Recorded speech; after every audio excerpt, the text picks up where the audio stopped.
Hello dear students, welcome to MKH। मैं स्नेहा सिंगाटिया और आज हम डिस्कस करने वाले हैं आपका चैप्टर नंबर 5, औरतों ने बदली दुनिया। देखिए, चैप्टर को पढ़ना जो है स्टार्ट करते हैं कि पिछले अध्याय में हमने देखा कि किस तरह महिलाओं द्वारा किया जाने वाला घर का काम ही नहीं माना जाता है।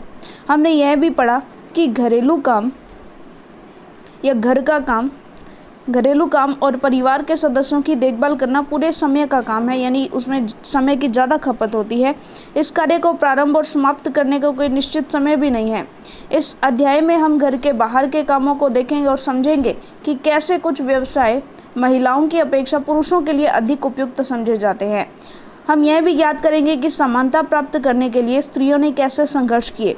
पहले भी और आज भी शिक्षा प्राप्त करना एक ऐसा तरीका है जिससे महिलाओं के लिए नए अवसर निर्मित किए जा सकते हैं। साथ ही इस भेदभाव में हम हाल के वर्षों में महिला आंदोलनों द्वारा भेदभाव को चुनौती देने के लिए किए जाने वाले विभिन्न प्रकार के प्रयत्नों के बारे में भी संक्षेप से जानेंगे। चलिए आगे बढ़ते हैं।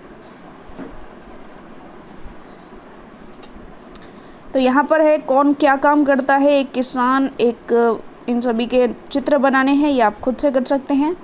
चलिए, यहाँ पर एक मक्का की जो फसल है वो निकालती हुई महिलाएं दिखाई गई हैं। चलिए, कम अवसर और कठोर अपेक्षाएं। रोजी मैडम की कक्षा के अधिकांश बच्चों ने नर्स के लिए महिलाओं के और पायलट के रूप में पुरुषों के चित्र बनाए।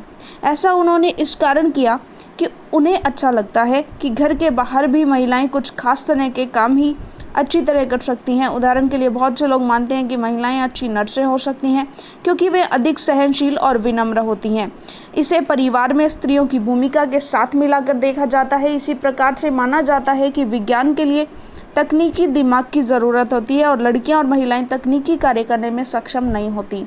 अनेक लोग इस प्रकार की रूढ़िवादी धारणाओं में विश्वास करते हैं, इसलिए बहुत सी लड़कियों को डॉक्टर, इंजीनियर बनने के लिए अध्ययन करने और प्रशिक्षण लेने के लिए वह सहयोग नहीं मिल पाता जो लड़कों को मिलता है। अधिकांश परिवारों में स्कूली शिक्षा पूरी हो जाने के बाद लड़कियों को इस बात के लिए प्रेरित किया जाता है कि वे शादी को अपने जीवन का मुख्य लक्ष्य मान लें। यह समझना आवश्यक है कि हम ऐसे समाज में रह रहे हैं जहां सभी बच्चों को अपने चारों ओर की दुनिया के दबावों का सामना करना पड़ता है। कभी यह दबाव बड़ों की अपेक्षाओं के रूप में होते हैं तो कभी यह हमारे अपने ही मित्रों के गलत तरीके से चिढ़ाने के कारण पैदा हो जाते हैं। लड़कों पर ऐसी नौकरी प्राप्त करने के लिए दबाव होता है जिसमें उन्हें अधिक वेतन मिले। यदि वे दूसरे लड़कों की तरह व्यवहार नहीं करते हैं तो उन्हें चिढ़ाया जाता है और धौंस दी जाती है। आपको याद होगा कि कक्षा 6 की पुस्तक में आपने पढ़ा था कि लड़कों को बचपन से ही दूसरों के सामने रोने पर चिढ़ाया जाता है। परिवर्तन के लिए सीखना। स्कूल जाना आपके जीवन का बहुत महत्वपूर्ण हिस्सा है। जैसे जैसे स्कूलों में हर साल अधिकाधिक संख्या में बच्चे प्रवेश ले रहे हैं, हम सोचने लगे हैं कि सब बच्चों के लिए स्कूल जाना एक साधारण बात है। आज हमारे लिए कल्पना करना भी कठिन है कि कुछ बच्चों के लिए स्कूल जाना और पढ़ना पहुंच के बाहर की बात या अनुचित बात भी मानी जा सकती है, परंतु अतीत में लिखना और पढ़ना कुछ ही लोग जानते थे। अधिकांश बच्चे वही काम सीखते थे जो उनके परिवार में होता था या उनके बुजुर्ग करते थे। लड़कियों की स्थिति और भी खराब थी। उन समाजों में जहां लड़कों को पढ़ना लिखना सिखाया जाता था, लड़कियों को अक्सर तक सीखने की अनुमति नहीं थी। यहाँ तक कि उन परिवारों में भी जहाँ कुम्हारी, बुनकरी और हस्तकला सिखाई जाती थी, यह धारणा थी कि लड़कियों और औरतों का काम केवल सहायता करने तक ही सीमित है। उदाहरण के लिए कुम्हार के व्यवसाय में स्त्रियां मिट्टी एकत्र करती थी और बर्तन बनाने के लिए उसे तैयार करती थी। चूंकि वे चाक नहीं चलाती थी इसलिए उन्हें कुम्हार नहीं माना जाता था। 19वीं शताब्दी में शिक्षा के बारे में कई नए विचारों ने जन्म लिया। विद्यालय अधिक प्रचलन में आ गए और वे समाज जिन्होंने स्वयं कभी पढ़ना लिखना नहीं सीखा था अपने बच्चों को स्कूल भेजने लगे। तब भी लड़कियों की शिक्षा को लेकर बहुत विरोध हुआ। इसके बावजूद बहुत सी स्त्रियों और पुरुषों ने बालिकाओं के लिए स्कूल खोलने के प्रयत्न किए। स्त्रियों ने पढ़ना लिखना सीखने के लिए संघर्ष किया। आइए हम रामसुंदरी देवी का अनुभव पढ़ें जो 200 वर्ष पूर्व पश्चिमी बंगाल में पैदा हुई। 60 वर्ष की अवस्था में उन्होंने बांग्ला भाषा में अपनी आत्मकथा लिखी। उनकी पुस्तक अमार जीवन किसी भारतीय महिला द्वारा लिखित पहली आत्मकथा है। रास सुंदरी देवी एक धनवान जमींदार परिवार की गृहिणी थी। उस समय लोगों का विश्वास था कि यदि लड़की लिखती पढ़ती है तो उसके पति के लिए दुर्भाग्य लाती है और विधवा हो जाती है। इसके बावजूद उन्होंने अपनी शादी के समय बहुत समय बाद स्वयं ही चुप चुप कर लिखना पढ़ना सीखा। मैं अत्यंत सवेरे ही काम करना शुरू कर देती थी और उधर आधी रात हो जाने के बाद भी काम में लगी रहती थी। बीच में भी विश्राम नहीं होता था। उस समय मैं केवल 14 वर्ष की थी। मेरे मन में एक अभिलाषा पनपने लगी कि मैं पढ़ना सीखूंगी और एक धार्मिक पांडुलिपि पढ़ूंगी। मैं अभागी थी। उन दिनों स्त्रियों को नहीं पढ़ाया जाता था। बाद में मैं स्वयं ही अपने विचारों का विरोध करने लगी। मुझे क्या हो गया है, स्त्रियां पढ़ती नहीं हैं, फिर मैं कैसे पढ़ूंगी। फिर मुझे एक स्वप्न आया। मैं चैतन्य भगवान, एक संत हैं जो का जीवन पढ़ रही थी। बाद में दिन के समय जब मैं रसोई में बैठी हुई भोजन बना रही थी, मैंने अपने पति को सबसे बड़े बेटे से कहते हुए सुना, विपिन, मैंने अपनी चैतन्य भगवत यहाँ छोड़ी है। जब मैं इसे मंगाऊं तुम इसे अंदर ले आना। वे पुस्तक वहीं छोड़कर चले गए। जब पुस्तक अंदर रख दी गई तो मैंने चुपके से उसका एक पन्ना निकाल लिया और सावधानी से उसे छुपा दिया। उसे छुपाना भी एक बड़ा काम था, क्योंकि किसी को भी वह मेरे हाथ में नहीं दिखना चाहिए था। मेरा सबसे बड़ा बेटा उस समय ताड़ के पत्तों पर लिखकर अक्षर बनाने का अभ्यास कर रहा था। उसमें से भी मैंने एक छिपा दिया। जब मौका मिलता मैं जाती और उस पन्ने के अक्षरों का मिलान अपने याद किए अक्षरों से करती। मैंने उन शब्दों का भी मिलान करने की कोशिश की जो मैं दिन भर में सुनती रहती थी। अत्यधिक जतन और कोशिशों से एक लंबे समय के बाद मैं पढ़ना सीख सकी। राम सुंदरी देवी के अक्षर ज्ञान ने उन्हें चैतन्य भागवत पढ़ने का अवसर दिया। स्वयं अपने लेखन से उन्होंने संसार को उस समय की स्त्रियों के जीवन के बारे में जानने का एक अवसर दिया। रास सुंदरी देवी ने अपने दैनंदिन जीवन के अनुभवों को विस्तार से लिखा है। ऐसे भी दिन होते थे जब उन्हें दिन भर में क्षण भर का ही विश्राम नहीं मिलता था, इतना समय भी नहीं कि वे जरा बैठकर कुछ खा ही लें। वर्तमान समय में शिक्षा और विद्यालय। आज के युग में लड़के और लड़कियां विशाल संख्या में विद्यालय जा रहे हैं, लेकिन फिर भी हम देखते हैं कि लड़कों और लड़कियों की शिक्षा में अंतर है। भारत में हर 10 वर्ष में जनगणना होती है, जिसमें पूरे देश की जनसंख्या की गणना की जाती है। इसमें भारत में रहने वालों के जीवन के बारे में विस्तृत जानकारी एकत्रित की जाती है, जैसे उनकी आयु, पढ़ाई, उनके द्वारा किए जाने वाले काम आदि। इस जानकारी का इस्तेमाल हम अनेक बातों के आंकलन के लिए करते हैं, जैसे शिक्षित लोगों की संख्या और स्त्री और पुरुषों का अनुपात। 1961 की जनगणना के अनुसार सब लड़कों और पुरुषों का 40% शिक्षित था और इसकी तुलना में लड़कियों और स्त्रियों को केवल 15% भाग शिक्षित था। 2011 की जनगणना के अनुसार लड़कों और पुरुषों की यह संख्या बढ़कर 82% हो गई और शिक्षित लड़कियों और स्त्रियों की संख्या 65%। इसका आशय यह हुआ कि पुरुषों और स्त्रियों के बीच में ऐसे लोगों का अनुपात बढ़ गया जो पढ़ लिख सकते हैं, जिन्हें कुछ हद तक शिक्षा मिल चुकी है। लेकिन जैसा कि आप देख सकते हैं, अब भी स्त्रियों की तुलना में पुरुषों का प्रतिशत अधिक है। उनके बीच का अंतर अभी समाप्त नहीं हुआ है। नीचे दी गई तालिका में विभिन्न वर्गों के उन लड़कों और लड़कियों का प्रतिशत दर्शाया गया है जो बीच में ही विद्यालय छोड़ देते हैं। अनुसूचित जाति और अनुसूचित जनजाति के लड़के और लड़कियाँ इनमें शामिल हैं। तो देखिएगा, स्कूल का स्तर प्राथमिक में लड़के 4.33, लड़कियां 3.88। इनमें से भी अनुसूचित जाति और अनुसूचित जनजाति का भी प्रतिशत यहाँ पर दिखाया गया है। और बड़े होते होते यानी माध्यमिक स्तर में तो काफ़ी हद तक जो है लड़कियां छोड़ जाती हैं। चलिए, संभवतः आपने ऊपर दी गई तालिका में इस बात पर ध्यान दिया होगा कि सब लड़कियों की श्रेणी की तुलना में अनुसूचित जाति और अनुसूचित जनजाति की लड़कियों की स्कूल छोड़ने की दर जो है वो अधिक है। इसका अर्थ यह हुआ कि दलित और आदिवासी पृष्ठभूमि की लड़कियों के स्कूल में रहने की संभावना कम रहती है। वर्ष 2011 की जनगणना से यह भी पता चलता है कि अनुसूचित जाति और अनुसूचित जनजाति लड़कियों की अपेक्षा मुस्लिम लड़कियों की प्राथमिक शिक्षा पूरी करने की संभावना और भी कम रहती है। मुस्लिम लड़कियां स्कूल में लगभग 3 वर्ष रह पाती हैं, जबकि अन्य समुदायों की लड़कियां स्कूल में 4 वर्ष का समय बिता पा रही हैं। दलित, आदिवासी और मुस्लिम वर्ग के बच्चों के स्कूल छोड़ देने के अनेक कारण हैं। देश के अनेक भागों में, विशेषकर ग्रामीण और गरीब क्षेत्रों में, नियमित रूप से पढ़ाने के लिए न उचित स्कूल है, न ही शिक्षक। यदि विद्यालय घर के पास न हो और लाने ले जाने के लिए किसी साधन जैसे बस या वैन आदि की सुविधा न हो तो अभिभावक लड़कियों को स्कूल नहीं भेजना चाहते। कुछ परिवार अत्यंत निर्धन होते हैं, वे अपने सब बच्चों को पढ़ाने का खर्च नहीं उठा पाते। ऐसी स्थिति में लड़कों को प्राथमिकता मिल सकती है। बहुत से बच्चे इसलिए भी स्कूल छोड़ देते हैं क्योंकि उनके साथ उनके शिक्षक और सहपाठी भेदभाव करते हैं, जैसा कि ओम प्रकाश वाल्मीकि के साथ हुआ। बात करते हैं आगे महिला आंदोलन। अब महिलाओं और लड़कियों को पढ़ने का और स्कूल जाने का अधिकार है। अन्य क्षेत्र भी हैं जैसे कानूनी सुधार, हिंसा और स्वास्थ्य, जहां लड़कियों और महिलाओं की स्थिति बेहतर हुई है। ये परिवर्तन अपने आप नहीं आए हैं। औरतों ने व्यक्तिगत स्तर पर और आपस में मिलकर इन परिवर्तनों के लिए संघर्ष किए हैं। इन संघर्षों को महिला आंदोलन कहा जाता है। देश के विभिन्न भागों से कई औरतें और कई महिला संगठन इस आंदोलन के हिस्से हैं। कई पुरुष भी महिला आंदोलन का समर्थन करते हैं। इस आंदोलन में जुटे लोगों की मेहनत, निष्ठा और उनकी विशेषताएं इसे एक बहुत ही जीवंत आंदोलन बनाती हैं। इसमें चेतना जागृत करने, भेदभावों का मुकाबला करने और न्याय हासिल करने के लिए कुछ भिन्न भिन्न रणनीतियों का उपयोग किया गया है।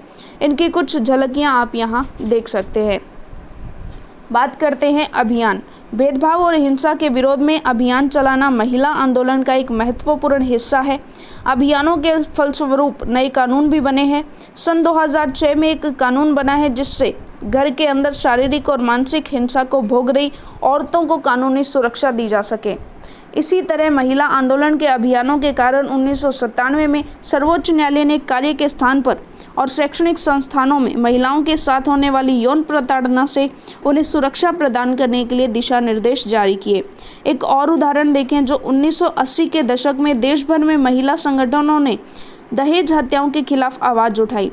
नवविवाहित युवतियों को उनके पति और ससुराल के लोगों द्वारा दहेज के लालच में मौत के घाट उतार दिया जाता था। महिला संगठनों ने इस बात की कड़ी आलोचना करी कि कानून अपराधियों का कुछ नहीं कर पा रहा है। इस मुद्दे पर महिलाएं सड़कों पर निकल आई। उन्होंने अदालत के दरवाजे खटखटाए और आपस में अनुभव और जानकारियों का आदान प्रदान किया। अंततः यह समाज का एक बड़ा सार्वजनिक मुद्दा बन गया और अखबारों में छाने लगा। दहेज से संबंधित कानून को बदला गया ताकि दहेज मांगने वाले परिवारों को दंडित किया जा सके। जागरूकता बढ़ाना। औरतों के अधिकारों के संबंधों में समाज में जागरूकता बढ़ाना ही महिला आंदोलन का एक प्रमुख कार्य है। गीतों, नुक्कड़ नाटकों, व्यंजन सभाओं के माध्यम से वह अपने संदेश जो है वो लोगों के बीच पहुंचाता है। विरोध करना। जब महिलाओं के हितों का उल्लंघन होता है, जैसे किसी कानून या रणनीति द्वारा, तो महिला आंदोलन ऐसे उल्लंघनों के खिलाफ आवाज़ उठाता है। लोगों का ध्यान खींचने के लिए रैलियों, प्रदर्शन आदि बहुत असरकारक तरीके हैं। बंधुत्व व्यक्त करना। न्याय के अन्य मुद्दों और औरतों के साथ बंधुत्व व्यक्त करना भी महिला आंदोलन का ही हिस्सा है। 8 मार्च अंतर्राष्ट्रीय महिला दिवस को दुनिया भर की औरतें अपने संघर्ष को ताज़ा करने और जश्न मनाने के लिए इकट्ठा होती हैं। हर साल 14 अगस्त को बाघा में भारत पाकिस्तान की सीमा पर हज़ारों लोग इकट्ठा होते हैं और एक सांस्कृतिक कार्यक्रम आयोजित करते हैं। ऊपर की तस्वीर में भारत और पाकिस्तान के लोगों के बीच बंधुत्व प्रदर्शित करते हुए औरतें जलती हुई मोमबत्तियां उठा रही हैं। तो चलिए, इसी के साथ अध्याय पूरा होता है और जो इसके प्रश्नोत्तर हैं चलिए वो देख लेते हैं। तो चलिए इसके प्रश्नोत्तर कर लेते हैं। औरतों ने बदली दुनिया, जो अध्याय हमने अभी पढ़ा। कुछ पाठगत प्रश्न है कि किस प्रकार के व्यवसायों में स्त्रियों की अपेक्षा पुरुष अधिक हैं। तो पुलिस, सेना, ड्राइवर, पेट्रोल पंप के कर्मचारी, रेलवे, वायुयान के पायलट, व्यापार, किसान, वैज्ञानिक, औद्योगिक मजदूर आदि व्यवसायों में स्त्रियों की अपेक्षा पुरुष अधिक हैं। नर्स के काम में महिलाओं की संख्या अधिक क्यों है? क्योंकि सभी को लगता है कि महिलाएं अच्छी नर्स हो सकती हैं क्योंकि वे अधिक सहनशील और विनम्र होती हैं। इसे परिवार में स्त्रियों की भूमिका के साथ मिलाकर देखा जाता है। रोगियों को जो रोग से पीड़ित हैं उन्हें घर जैसा स्नेह मिलना चाहिए जो कि नर्स के रूप में महिलाओं में मौजूद होता है। महिला किसानों की संख्या पुरुषों की तुलनात्मक रूप से कम है, यदि है तो क्यों? देखिए, किसानों को खेती का काम कठिन होता है, जैसे हल चलाना, कुदाल चलाना, बोझा ढोना आदि। इन कामों में महिलाओं की अपेक्षा पुरुष आसानी से कर पाते हैं। महिलाओं को इन कामों में मुश्किल होती है क्योंकि महिलाओं का शरीर जो है वो पुरुषों की अपेक्षा नाजुक होता है, इसलिए महिला किसानों की संख्या पुरुषों की तुलना में कम है। अगला प्रश्न देखिए, पुस्तक के वाक्यांशों के आधार पर प्रश्नों के उत्तर दीजिए। यदि आप जेवियर होते तो कौन से विषय चुनते? तो देखिए, यदि हम जेवियर होते तो इतिहास विषय को ही चुनते, क्योंकि कोई भी विषय खराब नहीं होता। अपनी किसी भी विषय के प्रति दिलचस्पी होनी चाहिए। किसी भी विषय को दिलचस्पी से पढ़कर अव्वल नंबर लाया जा सकता है, अपने लक्ष्य की ओर बढ़ा जा सकता है। अपने अनुभव के आधार पर बताइए कि लड़कों को ऐसे किन किन दबावों का सामना करना पड़ता है। तो देखिए, लड़कों को निम्न दबावों का सामना करना पड़ता है। माता पिता के अनुरूप परीक्षा में अंक लाने का दबाव, कई बार लड़कों को अपनी इच्छा के विरुद्ध विषय का चुनाव करने का दबाव भी झेलना पड़ता है, और लड़कों पर अच्छी नौकरी हासिल करने का दबाव भी रहता है। माध्यमिक स्तर पर कितने बच्चे स्कूल छोड़ देते हैं? तो देखिए, माध्यमिक स्तर पर 52% बच्चे, जिनमें 57% अनुसूचित जाति के और 69% अनुसूचित जनजाति के लड़के, 62% अनुसूचित जाति की लड़कियां और 71% अनुसूचित जनजाति की लड़कियां स्कूल बीच में ही छोड़ देती हैं। शिक्षा के किस स्तर पर आपको सर्वाधिक बच्चे जो है शिक्षा छोड़ते हुए? तो वो उच्च माध्यमिक स्तर पर सर्वाधिक बच्चे जो है वो छोड़ देते हैं। आंकड़ा भी हमने देख लिया था। चलिए आगे चलते हैं। आपके विचार में अन्य सभी वर्गों की तुलना में आदिवासी लड़के और लड़कियों की विद्यालय छोड़ने की दर अधिक क्यों है? देखिए, अन्य सभी वर्गों की तुलना में आदिवासी लड़के और लड़कियों के विद्यालय छोड़ने के कारण जो है निम्नलिखित हैं। जैसे पहला कारण देखिए, आदिवासी वाले क्षेत्रों जो कि मुख्यतः जंगली क्षेत्र में होते हैं, वहाँ पर स्कूलों की संख्या काफ़ी कम होती है, इसलिए उन क्षेत्रों में आदिवासी लड़के लड़कियों को पढ़ाने के लिए काफ़ी दूर दूर तक जाना पड़ता है, जिससे इन आदिवासी लड़के लड़कियों को कई तरह की कठिनाइयों का सामना करना पड़ता है। दूसरा, आदिवासी लोगों में गरीबी काफ़ी अधिक होती है, इसलिए बच्चे पढ़ाई छोड़कर ही कमाने लग जाते हैं। कुछ जनजातीय लोग पढ़ाई का खर्च नहीं उठा पाते, जबकि वर्तमान समय में सरकार ने बच्चों को किताबें, मुफ्त स्कूल ड्रेस के पैसे, मध्याह्न के समय भोजन प्रबंध तक कर दिया है। इसके बावजूद पढ़ाई के छोटे मोटे खर्चे भी आदिवासी लोग नहीं उठा पाते। उसके बाद इसका दंडारेख बनाना है, तो ये दंडारेख आप इस तरह से बना देंगे। चलिए, अगर हम पाठ्य पुस्तक के प्रश्न देखें कि आपके विचार में महिलाओं के बारे में प्रचलित रूढ़िवादी धारणा है कि वे क्या कर सकती हैं और क्या नहीं, तो उनके समानता के अधिकार को ये सब कैसे प्रभावित करती हैं? तो देखिएगा, हमारे विचार से महिलाओं के बारे में प्रचलित रूढ़िवादी धारणा उनके समानता के अधिकार को निम्न प्रकार से प्रभावित करती हैं। अधिकांश ग्रामीण क्षेत्रों में आज भी लड़कियां उतनी ही शिक्षा प्राप्त कर पाती हैं जितनी सुविधा उनके गांव में उपलब्ध हैं। उन्हें प्राय आगे की शिक्षा प्राप्त करने के लिए दूसरे गाँव या शहर नहीं भेजा जाता है। अधिकांश ग्रामीण क्षेत्रों में आज भी घूंघट प्रथा, लड़कियों को कम उम्र में शादी करना, लड़कियों को चारदीवारी तक सीमित रखना आदि प्रथा प्रचलित है। अधिकांश परिवारों में लड़कियों की स्कूली शिक्षा पूरी हो जाने के बाद उनकी शादी कर दी जाती है। अधिकांश ग्रामीण क्षेत्रों में या अशिक्षित परिवारों या रूढ़िवादी परिवारों में लड़कियों को पराया धन मानकर परवरिश की जाती है और लड़कों को वंश चलाने वाला माना जाता है, इसलिए उनकी परवरिश लड़कियों से बेहतर की जाती है। अगला प्रश्न देखिए, अधिकांश लोग अभी भी यह मानते हैं कि लड़कियों का मुख्य कार्य भावी परिवार के उत्तरदायित्व को निभाना है, जिसके लिए उच्च शिक्षा के स्थान पर अन्य कार्यों जैसे पाक कला, सिलाई बुनाई आदि की अधिक आवश्यकता होती है। अगला प्रश्न देखिए, कोई एक कारण बताइए जिसकी वजह से रास सुंदरी देवी, रमाबाई और रुकिया हुसैन के लिए अक्षर ज्ञान इतना महत्वपूर्ण था। तो देखिए, रास सुंदरी देवी, रमाबाई और रुकिया हुसैन के लिए अक्षर ज्ञान इसलिए महत्वपूर्ण था क्योंकि तीनों पढ़ाई और अक्षर ज्ञान के लिए काफ़ी उत्सुक थी और तीनों धनी परिवार से संबंधित थी, जिनके कारण उनके लिए यह सब संभव हो सका। निर्धन बालिकाएं पढ़ाई बीच में ही छोड़ देती हैं क्योंकि शिक्षा में उनकी रुचि नहीं है। तो इसके अनुसार पृष्ठ 17 पर दिए गए अनुच्छेद को पढ़कर स्पष्ट कीजिए कि यह कथन सही क्यों नहीं है।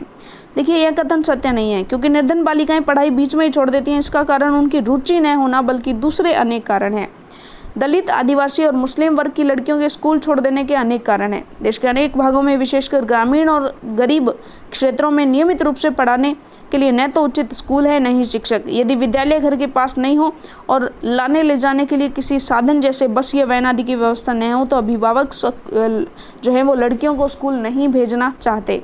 कुछ परिवार अत्यंत निर्धन होते हैं और अपने सभी बच्चों को पढ़ाने का खर्चा नहीं उठा पाते हैं। ऐसी स्थिति में लड़कों को प्राथमिकता मिलती है और लड़कियों को नहीं पढ़ाया जाता। बहुत से बच्चे इसलिए भी स्कूल छोड़ देते हैं क्योंकि उनके साथ उनके शिक्षक और सहपाठी जो है वो भेदभाव करते हैं। क्या आप महिला आंदोलन द्वारा व्यवहार में लाए गए संघर्ष के 2 तरीकों के बारे में बता सकते हैं? महिलाएं क्या कर सकती हैं और क्या नहीं? इस विषय पर आपको रूढ़ियों के विरुद्ध संघर्ष करना पड़े तो आप पढ़े हुए तरीकों में से कौन से तरीके का उपयोग करेंगे? देखिए, संघर्ष के बेसिकली 2 तरीके हैं। औरतों के अधिकारों के संबंध में समाज में जागरूकता लाना, भेदभाव और हिंसा से विरोध करना। तो सिंपल सी बात है कि यदि हमें रूढ़ियों के विरुद्ध संघर्ष करना पड़े तो हम प्रयास करेंगे कि समाज में औरतों के अधिकारों के संबंध में जागरूकता फैलाएं, लोगों को यह बताएं कि महिलाएं भी समाज का अंग और महिलाओं के विकास से ही परिवार और समाज का विकास होता है। समाज को यह बतलाया जाए कि हमारे पूर्वज पढ़े लिखे नहीं थे, इसलिए उनके अंदर महिलाओं को लेकर संकीर्ण मानसिकता थी। अब हम संकीर्ण मानसिकता को छोड़कर महिलाओं के साथ होने वाले भेदभाव को त्याग करें और एक आदर्श समाज का निर्माण करें। तो चलिए, इसी के साथ आपका जो अध्याय है वो पूरा होता है। अगले अध्याय के लिए मिलेंगे हम हमारी अगली वीडियो में। तब तक के लिए धन्यवाद।